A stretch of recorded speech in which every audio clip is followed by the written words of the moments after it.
Good morning. আজ শ্রীনগরে আমাদের লাস্ট ডে। আজকে আমরা চলে যাব পেহেলগাঁওতে। চেক আউট করবো আর কিছুক্ষণের মধ্যেই। তো সেরমভাবে আমি নিজে ভিডিও তুলতে পারিনি খুব একটা, কারণ মানে ঘুরতে যাওয়া আর একটা ট্যুর ম্যানেজার হিসেবে ঘুরতে যাওয়ার মধ্যে দুটোর মধ্যে আকাশ আর পাতাল পার্থক্য থাকে। প্রতিটা মুহূর্তে সমস্ত কিছু দেখতে হচ্ছে, কাজ ঠিকঠাক মানে সবাই ঠিকঠাক করে সমস্ত কিছু করতে পারছে কিনা, কারোর কোনো অসুবিধা হচ্ছে কিনা। তো অনেক রেসপন্সিবিলিটি আছে। স্যার আছেন আমার সাথে, কিন্তু স্যার অ্যাকচুয়ালি সুইচ অফ মোডে আছেন।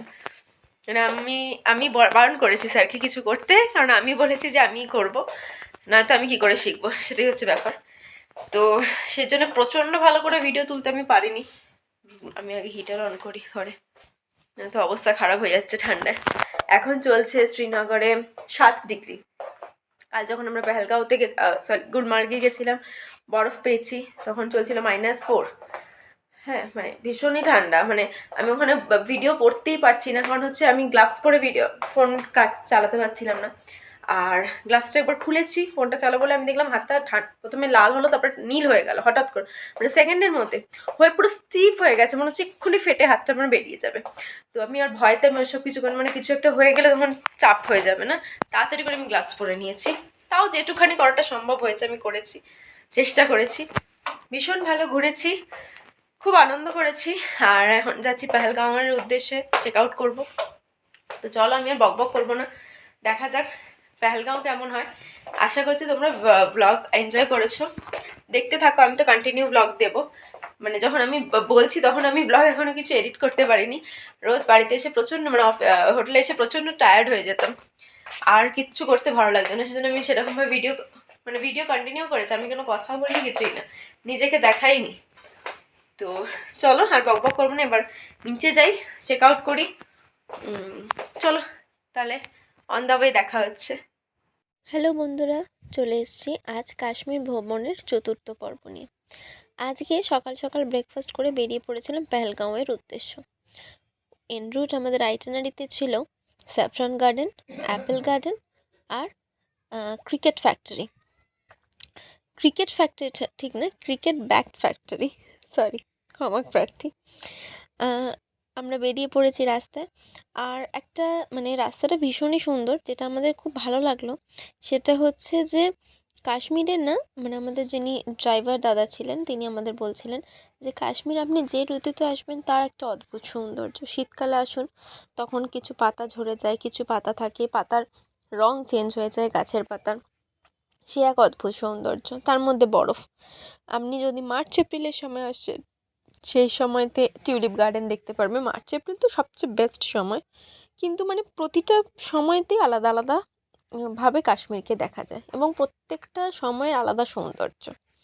আর এই যে যেটা এখন পার হচ্ছি, এইটা হচ্ছে স্যাফরন গার্ডেন। ভারতের সবচেয়ে বেশি স্যাফরন এখানেই তৈরি হয়, কাশ্মীরে, এবং এই জায়গাটার নাম বলেছিল, আমি খুবই ক্ষমা প্রার্থী, কারণ আমি এবং দুঃখিত, আমি জায়গাটার নামটা ভুলে গেছি। কিন্তু যখন যাচ্ছিলাম তখন বলছিল যে যখন এখানে মানে একদম যখন কেশরের সময়, সেই সময় নাকি এখানটা পুরো বেগুনি হয়ে যায় ফুলে, এত সুন্দর লাগে। তোমাদের দেখাবো ফুলটা। আর এই দেখো, আমরা একটা দোকানে নেমেছিলাম, এটা খুব বড় দোকানও এখানে, যেখানে তোমার সমস্ত ধরনের dry fruits, Kesar, Kesar oil, face wash সব কিছু পাওয়া যায়। আর যেটা এক তো প্রথমত তো ফ্রিতে পেয়েছি খেতে, ড্রাই ফ্রুটস, অবশ্যই সেটা সবাইকেই দিয়েছে।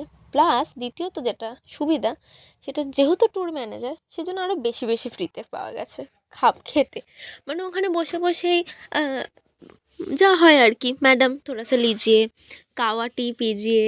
হ্যাঁ, তো এইগুলো খুব, এই আতিথেয়তা ভীষণভাবে পেয়েছি।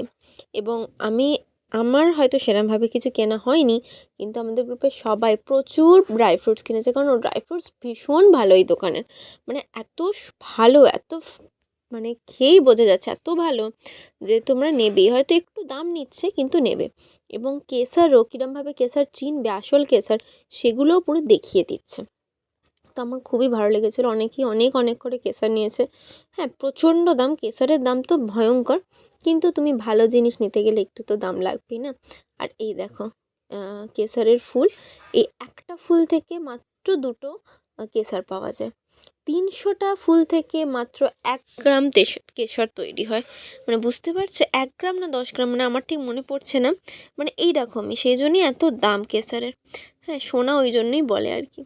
কিন্তু এই ফুলে থেকে আমরা দেখেছিলাম যে একটা ফুল থেকে উনি আমাদের দেখিয়েছিলেন যে মানে ওইখান থেকে এই কেশরটা একটা তুলে দেখালেন, মানে সঙ্গে সঙ্গে রং হাতের মধ্যেই রং চলে এলো। যাই হোক, ওইখানের পরে আমরা গেছিলাম হচ্ছে ব্যাট ফ্যাক্টরিতে, ব্যাট মেকিং ফ্যাক্টরিতে, যেখানে আগে এটা আমাদের বললেন যে এইসব কেটে শুকিয়ে পুরো একটা ব্যাট প্রপার তৈরি হতে 1 বছর, অ্যাকচুয়াল প্রসেসে 1 বছর লাগে ভালো ব্যাট তৈরি হতে, এবং এই ফ্যাক্টরিটা ওখানে সবচেয়ে বড়। তো এখানে আমাদের ব্যাট দেখানো হলো কীরমভাবে বানানো হয়, মানে বানানো মানে এরমভাবে তো কাটা ছিল, কাটিং করা, কারণ হচ্ছে প্রথম থেকে দেখাতে গেলে তো অতটাই সময় লাগবে না, এবং আমাদের যেহেতু গ্রুপে অনেক বাচ্চারাও ছিল, ছেলেরাও ছিল, তো অনেকেই ব্যাট কিনেছে। খুব ভালো লাগলো দেখে, কারণ ছোটোবেলায় যখন আমি ছোটো ছিলাম তখন দাদাদের সাথে আমি ব্যাট বলও খেলেছি, শুধু যে পুতুল খেলেছি তা নয়, ব্যাট বলও খেলেছি। তো আমিও একটু দেখছিলাম, দেখে আর কি বলবো, চলেই এলাম। আর এখানে দেখো, এটা হচ্ছে মেশিন যেখানে কাটিং করা হয় ব্যাটের। আগে এগুলো হাতেই হতো, এখন এইসব মেশিন বেরিয়ে গেছে, মেশিনেই করা হয়।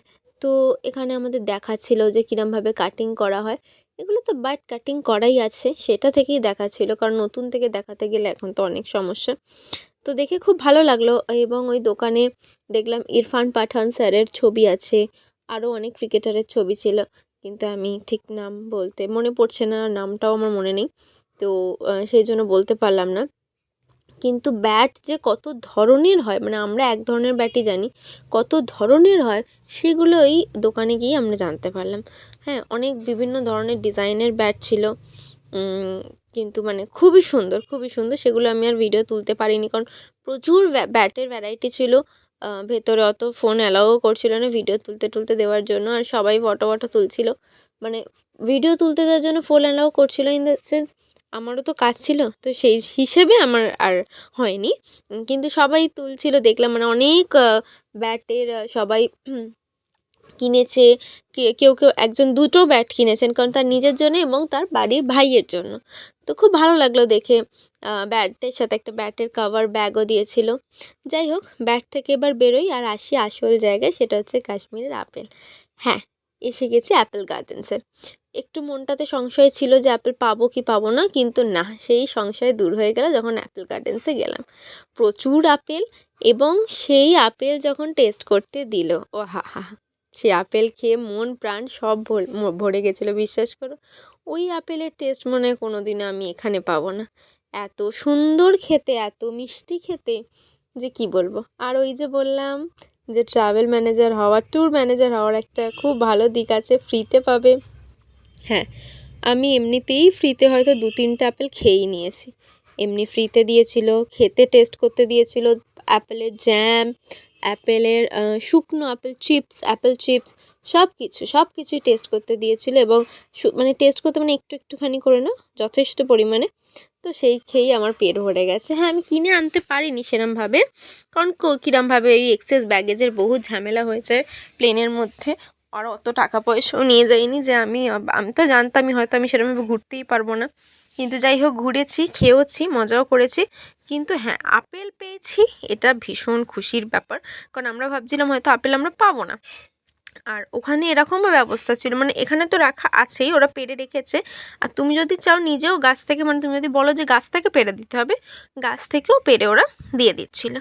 তো সেটার একটু এক্সট্রা চার্জ নিচ্ছে, সেটা কোনো ব্যাপার না, অনেকেই গাছ থেকে পেড়েই নিয়েছে। তো চলো, এইবারে অ্যাপেল গার্ডেন শেষ করে বেরোলাম ফাইনালি পেহেলগাঁওতে যাওয়ার জন্য। রাস্তায় বৃষ্টি পড়ছিল, তো ঠান্ডাও ভালোই বাড়ছিল, পেহেলগাঁওতে ভীষণ ঠান্ডা ছিল। আর দূরে আকাশ দেখতে, দূরে পাহাড় দেখতে পাচ্ছ বরফে ঢাকা, জানি না দেখতে পাচ্ছ কি না বা বুঝতে পারছো কি না, কিন্তু পরের দিনের ব্লগে আছে একটা দুর্দান্ত সারপ্রাইজ, বলেই দিই, সেটা হচ্ছে বরফে ঢাকা চন্দনবাড়ি। চলো আর বকবক করবো না, আজ ব্লগটাকে এখানেই শেষ করি। কেমন লাগলো জানিও, আর ভালো লাগলে প্লিজ লাইক শেয়ার কমেন্ট আর সাবস্ক্রাইব করে দিও, পাশে থেকো, দেখতে থেকো সেটার সাথে সারাদিন। দেখা হচ্ছে পরের দিন কাশ্মীর ভ্রমণের 5ম পর্ব নিয়ে, সাথে বরফে ঢাকা চন্দনবাড়িকে নিয়ে। তো চলো, আজকের মতো টাটা।